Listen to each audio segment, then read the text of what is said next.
They laughed at the secret heiress in the wheelchair, until a janitor's daughter called her a queen. Late one night, the hospital corridors were almost empty, echoing only with the soft sound of a mop gliding across the floor. Sam, the night janitor, worked quietly, his back aching, his mind weary. Life hadn't been kind to him. A single father after losing his wife in a car accident, he spent his nights cleaning floors so his daughter Lily could dream bigger than he ever could.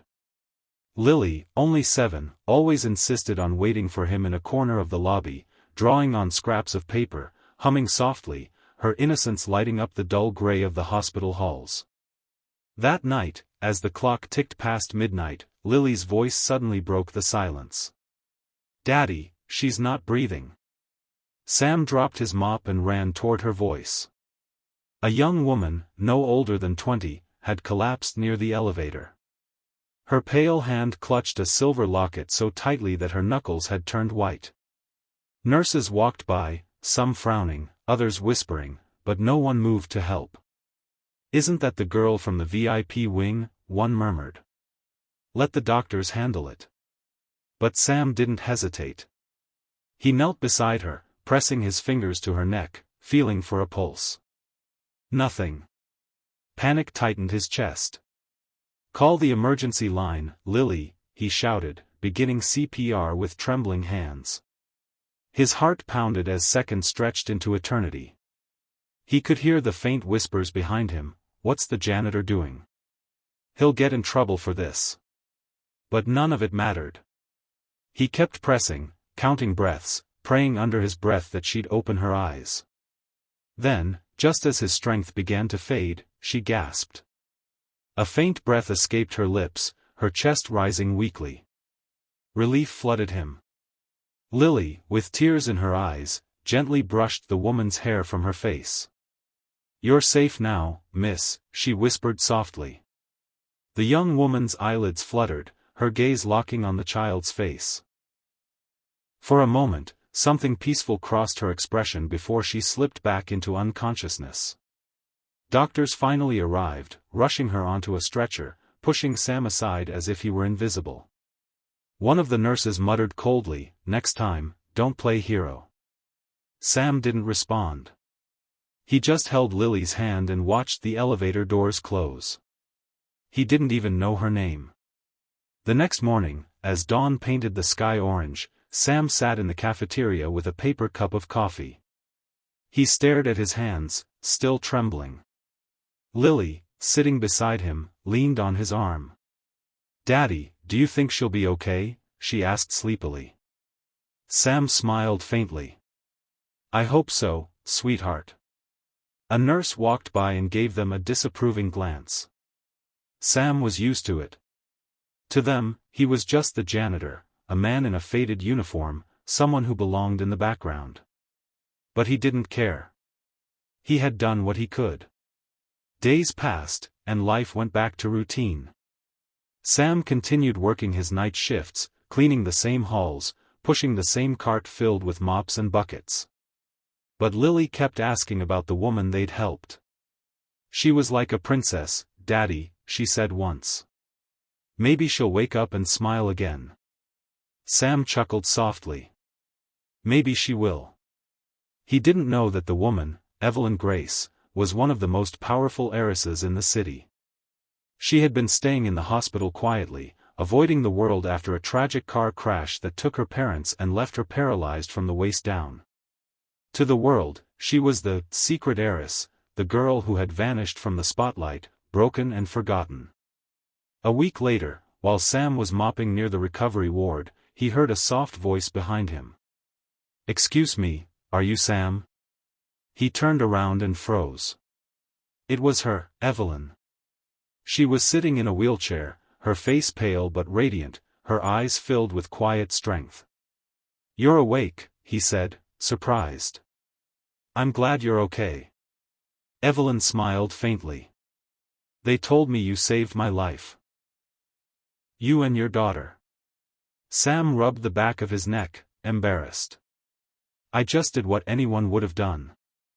She looked at him with tears gathering in her eyes. "No," she whispered. Most people didn't. I heard the nurses talking, you didn't hesitate. At that moment, Lily ran up, holding a paper flower she had made. Hi, miss, she said cheerfully. You look like a queen now. Evelyn blinked in surprise before laughing softly, something she hadn't done in months. A queen? Lily nodded proudly. Yes. Daddy said queens are brave and kind. You're both. Evelyn looked at Sam, her eyes glistening. For a long time, no one had looked past her wheelchair, past her money, past her brokenness. But this little girl did. From that day on, Evelyn often asked for Sam and Lily to visit her. They'd sit together in the hospital garden, Sam reading, Lily chasing butterflies, Evelyn sketching quietly. She began to heal, not just physically, but emotionally. Sam never asked about her past, and she never treated him like he was less than anyone else. Slowly, a bond formed, built not on wealth or pity, but on kindness and shared pain. One evening, the hospital director arrived with reporters and cameras. Miss Grace, he said, bowing, your father's foundation has approved the new children's wing. Thank you for your generosity. Sam, standing nearby, almost dropped his mop. Wait, he said softly, your father's foundation?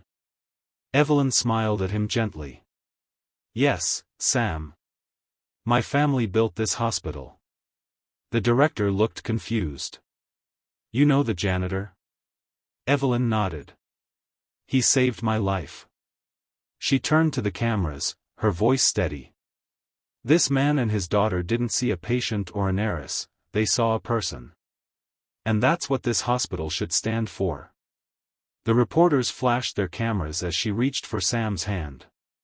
From now on, she said softly, the Grace Foundation will sponsor scholarships for children of hospital workers.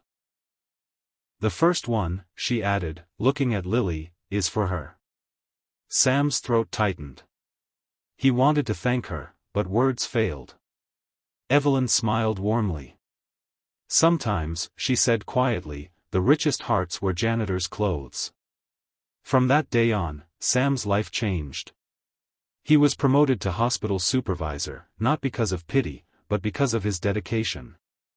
Lily started school with her scholarship, her laughter echoing through their small apartment each morning. And Evelyn, once the broken heiress, found purpose again, using her family's legacy to help those who were often unseen. People still whispered about her, the heiress in the wheelchair, the janitor's friend, but she didn't mind anymore. Because somewhere between her pain and his humility, between Lily's innocence and their shared humanity, they had found something greater than status or wealth. They had found redemption, kindness, and a family that didn't need blood to be real. And sometimes, late at night, when Sam walked past the elevator where he first saved her, he'd smile. Because that was the night a janitor, a little girl, and a forgotten heiress changed each other's lives forever. Days later, the woman finally woke up, her eyes fluttering open slowly as the morning sun poured through the hospital window. She blinked several times, confused, trying to remember where she was. The beeping of the heart monitor, the faint smell of disinfectant, and the soft hum of nurses moving through the hallway all came back to her like fragments of a fading dream. Her chest still hurt slightly, but there was warmth in her heart, a feeling she couldn't quite describe. Then she saw him. Sam, the janitor who had saved her, was standing quietly by the door with his little girl, Lily, holding a paper flower.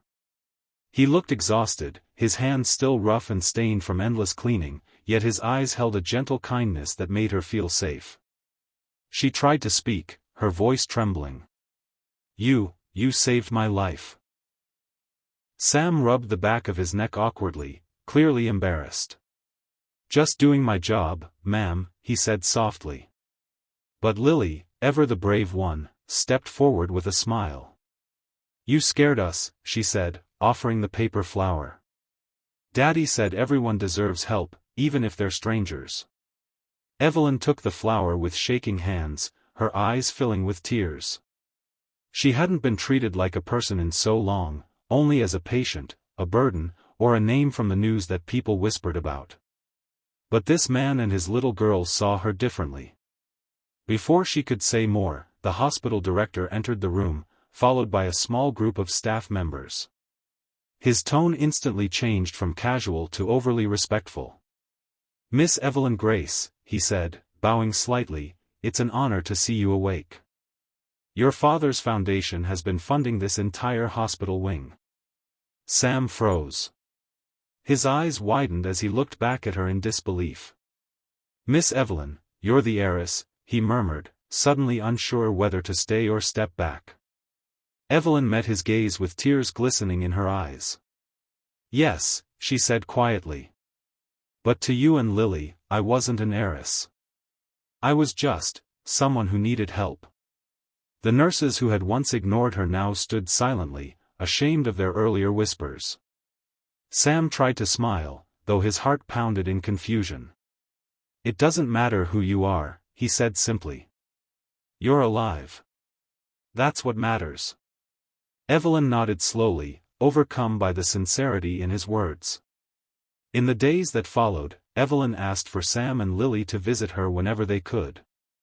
She had no family left, and their company brought her peace.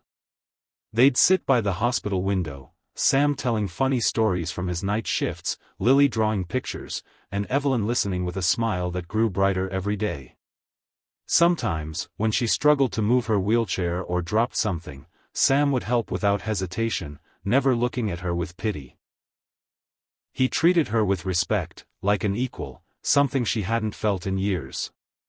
Lily often called her Princess Evelyn, which always made her laugh, though one day Evelyn said softly, "You know, Lily, I'm not really a princess." Lily grinned and replied, "You don't have to be. You're still kind like one." That night, when Sam and Lily left, Evelyn stared at the ceiling for a long time. She thought about the people who had once surrounded her, businessmen, assistants, so-called friends who had all disappeared when her life fell apart after her parents' death. Yet here, in this hospital, a janitor and his daughter had shown her more humanity than all of them combined. She knew then that she wanted to do something meaningful, not out of guilt, but out of gratitude. Months passed, and Evelyn slowly regained her strength. She began walking short distances with the help of therapy. Every milestone she reached, Sam and Lily were there to cheer for her. One afternoon, she called them to her room with a bright smile. "I have news," she said.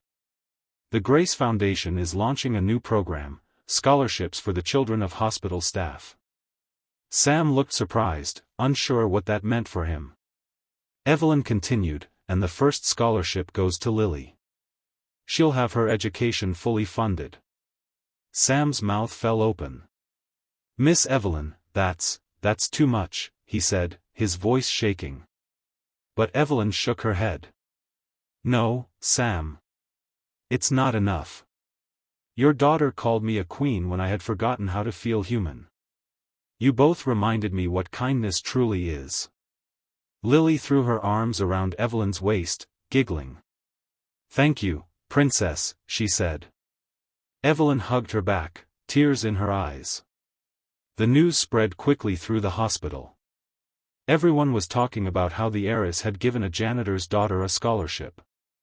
But Evelyn wasn't done. She called a press conference in the hospital garden, with cameras flashing and reporters gathering around. Dressed in a simple cream dress, she spoke calmly but powerfully. "Months ago," she began, "I nearly lost my life here. When I collapsed, many looked away. But one man didn't. He wasn't a doctor, or a nurse, or a man of wealth. He was a janitor, a single father, who gave me the most priceless gift, compassion." The reporters leaned forward, captivated. Sam stood awkwardly at the side, holding Lily's hand, his face red with embarrassment. Evelyn continued, "People often say wealth defines worth. But this man proved otherwise. Because sometimes, the richest hearts wear janitors' clothes." The audience fell silent for a moment before breaking into applause. Sam's eyes filled with tears, but he quickly wiped them away, trying to hide them from Lily.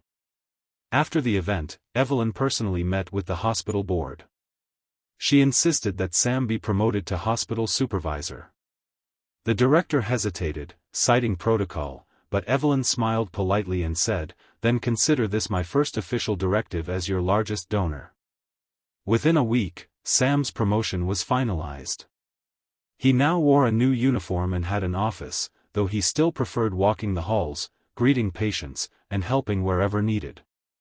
He never forgot where he came from, and neither did Evelyn.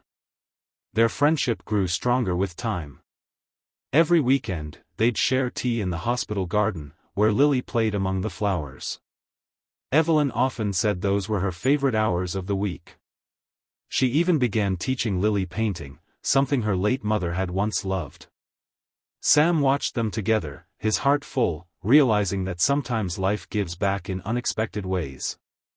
One evening, as the sun dipped behind the hospital, Sam looked at the elevator where it all began, the spot where he had once knelt beside a stranger, praying for her to live. Now that stranger was his closest friend, his daughter's mentor, and a reminder that kindness never goes unnoticed. Evelyn rolled up beside him and smiled. "Funny how life works," she said. "That night, you saved me. But in a way, you also saved yourself." Sam nodded quietly. "Maybe we all saved each other," he replied. She smiled softly. "Yes, we did." From that moment on, their lives were forever intertwined, not by blood, not by wealth, but by the simple act of humanity that turned strangers into family. And though the world still saw Evelyn as the heiress and Sam as the janitor, they both knew the truth: compassion had made them equals. Because in the end, it wasn't money or power that changed their lives, it was love, sacrifice, and the belief that even the smallest act of kindness can rewrite someone's destiny.